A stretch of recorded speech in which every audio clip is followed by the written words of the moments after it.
गरीब चायवाला की कहानी। किसी गांव में मदन नाम का एक गरीब चायवाला रहता था।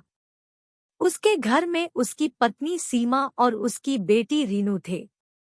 रमन गांव में ही चाय बेचता था, इसी से उसका तथा परिवार का खर्च बड़ी मुश्किल से चल पाता था। शाम को मदन जब घर लौटता तो रास्ते में एक नदी बहती थी जिसमें रंग बिरंगी मछलियां रहती थी। उन मछलियों को वह आटे की गोलियां खिलाया करता था। ऐसा करने से उसके मन को बड़ी शांति मिलती थी और मछलियां भी उससे खुश रहती थी। गरीबी के कारण मदन अपनी बेटी रीनू के स्कूल की फीस भी बड़ी मुश्किल से भर पाता था। एक दिन रीनू स्कूल से रोते हुए घर आई। मदन के पूछने पर उसने बताया कि आज उसकी टीचर ने स्कूल से उसका नाम काट दिया क्योंकि मदन ने पैसों की कमी के कारण पिछले 3 महीनों से उसकी फीस नहीं भरी थी। अगले दिन मदन चाय बेचने नहीं गया बल्कि उदास मन से नदी किनारे जाकर बैठ गया और वहीं बैठकर मछलियों को दाना डालने लगा।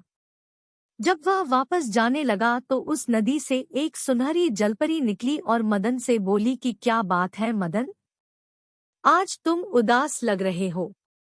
मदन उस जलपरी को देखकर हैरान हो गया। उसने पूछा कि आप कौन हो और मेरा नाम कैसे जानती हो। जलपरी ने कहा, मैं एक जलपरी हूँ और मुझमें कुछ जादुई शक्तियाँ हैं जिससे मैंने तुम्हारा नाम जान लिया। तुम्हारी मछलियों को दाना खिलाने की आदत से मैं प्रसन्न हूँ। अगर तुम्हें कोई कष्ट है तो मुझे बताओ, मैं तुम्हारी सहायता अवश्य करूंगी। मदन ने सारी बात उस जलपरी को बता दी। जलपरी ने कहा, मदन कल तुम सूरज निकलने से पहले यहाँ आना। मैं तुम्हें सोने के सिक्कों से भरा थैला दूंगी जिससे तुम अपने परिवार का खर्चा अच्छे से उठा सकोगे। यह सुनकर जलपरी वापस नदी में चली गई। अगले दिन सूरज निकलने से पहले ही मदन नदी पर पहुंचा, तभी वहां जलपरी प्रकट हुई और उसने मदन को सोने के सिक्कों से भरी एक थैली दे दी। मदन ने जलपरी को धन्यवाद दिया और मछलियों को दाना खिलाकर वापस अपने घर चल दिया तथा उस थैले को उसने एक सुनार को बेच दिया जिससे उसे बहुत सारे पैसे मिले। सबसे पहले मदन ने अपनी बेटी के स्कूल की फीस भरी जिससे कि वह वापस अपनी पढ़ाई शुरू कर सके। कुछ महीने के बाद मदन ने उन पैसों की मदद से एक छोटा सा होटल शुरू कर दिया। उस होटल से उसकी आर्थिक स्थिति अच्छी होने लगी तथा उसने एक पक्का मकान भी बनवा लिया। मदन ने सोचा कि अब उसके पास अच्छा खासा धन हो गया है। अब वह जलपरी को धन्यवाद करके सोने का थैला उसे वापस कर देगा क्योंकि अब वह मेहनत से व्यापार के द्वारा अपने परिवार का खर्च चला सकता है। ऐसा सोचकर वह रात को जल्दी सो गया। उसी गांव में रमेश और सुरेश नाम के 2 व्यक्ति रहते थे। वे मदन की सफलता से ईर्ष्या रखने लगे कि वह इतनी जल्दी कैसे धनी व्यक्ति बन गया। किसी तरह उन्हें सोने के सिक्के वाली बात पता चल गई।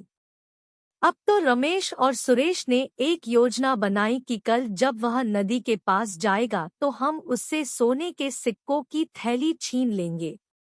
योजना के अनुसार दोनों ने मदन का पीछा किया और नदी के पास ही एक झाड़ी के पीछे छिप गए। मदन ने जलपरी को थैला वापस करते हुए कहा कि जलपरी, तुमने मेरी बहुत मदद की है और तुम्हारे कारण मैं अब एक धनी आदमी बन गया हूँ। साथ ही मैंने अपना व्यापार भी शुरू कर लिया है, इसलिए मैं यह सोने के सिक्कों की थैली आपको लौटाना चाहता हूँ। जलपरी मदन की ईमानदारी से बड़ी प्रसन्न हुई।